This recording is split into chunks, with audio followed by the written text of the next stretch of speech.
अस्सलाम वालेकुम नाज़रीन।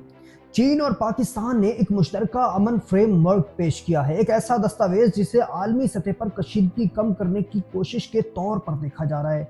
लेकिन जब इस फ्रेम वर्क को ईरान की अपनी पेश करदा शराइत के साथ कंपेयर करें तो तस्वीर यकसर बदल जाती है। हकीकत यह है कि यह दस्तावेज तेहरान के मुतालबात का जवाब नहीं बल्कि उन्हें खामोशी से मुस्तरद करती हैं। यह सिर्फ एक अमन प्लान नहीं बल्कि सफारती पोजीशनिंग है।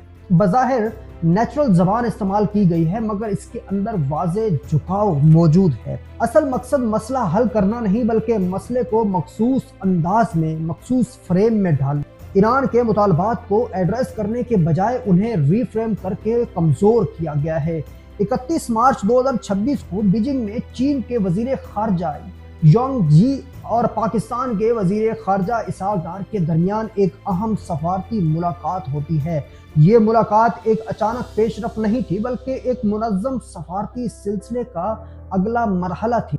इसहाक डार इससे महज 2 दिन कबल इस्लामाबाद में तुर्की, मिस्र और सऊदी अरब के वज़राए ख़ारजा के साथ जंग से मुताल्लिक पोजीशंस को हम आहंग करने के अमल की क़यादत कर चुके थे। उन इलाकाई मुशावरतों के फौरन बाद बीजिंग का सफ़र इस बात की निशानदही करता है कि पाकिस्तान ने खुद को सिर्फ एक शरीक फरीक नहीं बल्कि एक सफारती पुल के तौर पर पोजीशन में किया है, जहां इलाकाई इत्तफाक राय को एक बड़ी ताकत यानी चीन के साथ बाज़ाब्ता शक्ल दी गई। इसी तसलसल में बीजिंग में एक मुश्तरका दस्तावेज तैयार की गई जिसे पाकिस्तान ने प्रेस रिलीज नंबर 85/2026 के तहत जारी किया। यह दस्तावेज 5 नुकात पर मुश्तमिल एक मुश्तरका अमन फ्रेम वर्क की झलक है, लेकिन इसकी अहमियत मवाद से ज्यादा उसके तश्कील के तरीक़ा कार में मुज़म्मिल है। ये एक सादा मुलाकात नहीं थी बल्कि स्टेप बाय स्टेप सफारती हिकमत अमली का हिस्सा है। इस्लामाबाद और बीजिंग का तसलसल ज़ाहिर करता है कि पहले इलाकाई हम आहंगी ज़रूरी है, यानी मुतासरा फरीक पर नफ्सियाती दबाव डाला जाए और फिर आलमी सतह पर फॉर्मलाइजेशन की जाए। पाकिस्तान ने खुद को एक फैसिलिटेटर के तौर पर पेश किया। चीन की शमूलियत ने इस फ्रेम वर्क को आलमी वजन दिया है। असल ताकत सिर्फ 5 नुकात में नहीं बल्कि इसमें है कि ये नुकात कैसे और किन हालात में और किसके ख्वाहिश पर तैयार किए गए हैं। ईरान ने इससे तकरीबन 10 दिन कबल अपने 5 नुकात पर मुश्तमिल मौक़िफ़ पेश कर दिया था।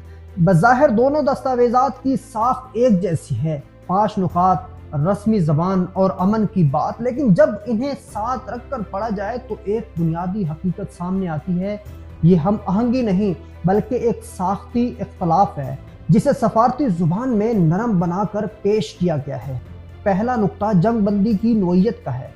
ईरान जहरियत के खात्मा और ईरानी क़यादत को निशाना बनाने की कार्रवाइयों को मुकम्मल तौर पर बंद करना चाहता है, जबकि चीन और पाकिस्तान ने सिर्फ फौरी जंग बंदी की बात की है। यहाँ बुनियादी फ़र्क सिमेट्री वर्सेस एसिमेट्री का है, यानी ईरान एक मखसूस फरीक को जिम्मेदार ठहरा जबकि पाकिस्तान और चीन की ज़ुबान दोनों इतराफ़ को बराबर सतह पर रखती हैं, यानी जिम्मेदारी को बिल्कुल न्यूट्रलाइज किया जा रहा है, सबको बरी ज़िम्मा किया जा रहा है। दूसरा नुक्ता है सिक्योरिटी की ज़मानत का, यानी ईरान जंग दोबारा ना शुरू होने की जमानत मांग रहा है जबकि चीन और पाकिस्तान मुज़ाकरात के दौरान पुरअमन रवैये का वादा कर रहे हैं।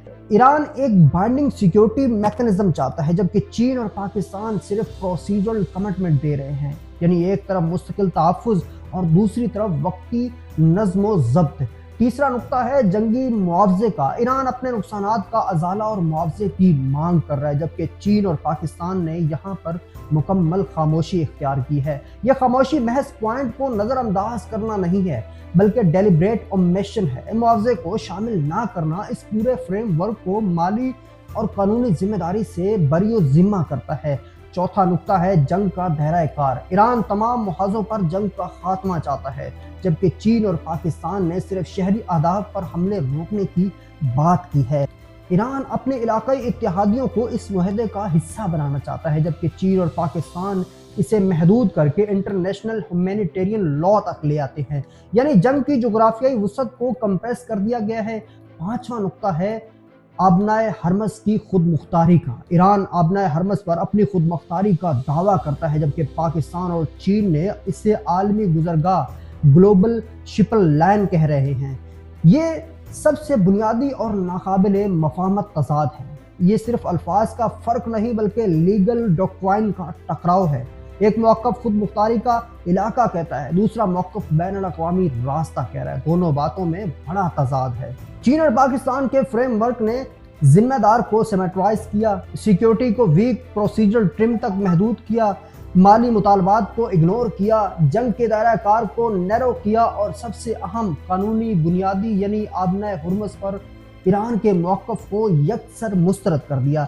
ये दस्तावेज ईरान के मुतालबात को एड्रेस नहीं करती बल्कि रिफ्रेम करके गैर मुअस्सिर बनाती हैं। अगर तेहरान इस फ्रेमवर्क को कबूल नहीं करता तो इसके फौरी और तवील मुद्दती असरात वाज़ेह हैं। नंबर 1, सफारती दबाव में इजाफा होगा। ईरान को एक ऐसे फरीक के तौर पर देखा जाएगा जो अमन के मौके को रद्द कर रहा है, यानी कंट्रोल नैरेटिव इसके खिलाफ चला जाएगा।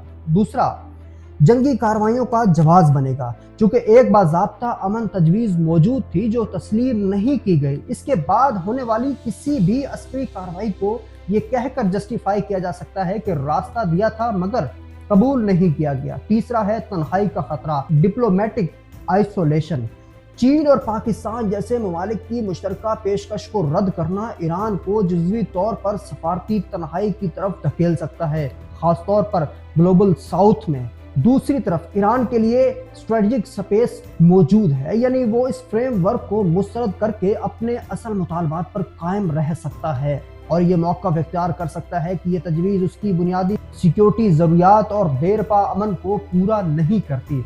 असल सवाल ये नहीं कि ईरान इस तजवीज़ को कबूल करेगा या नहीं, बल्कि असल सवाल तो ये है क्या मौजूदा आलमी सफारती ढांचा किसी ऐसे हल की इजाज़त देता है जिसमें एक कमज़ोर फरीक की शराइत मरकजी हैसियत इख्तियार कर सके। अगर जवाब नहीं है तो फिर ये फ्रेमवर्क एक हल नहीं बल्कि प्री डिफाइंड आउटकम की तरफ ले जाने वाला एक रास्ता है, यानी ये अमन मंसूबा नहीं बल्कि ताकत के तवाज़ुन की अक्कासी करता है।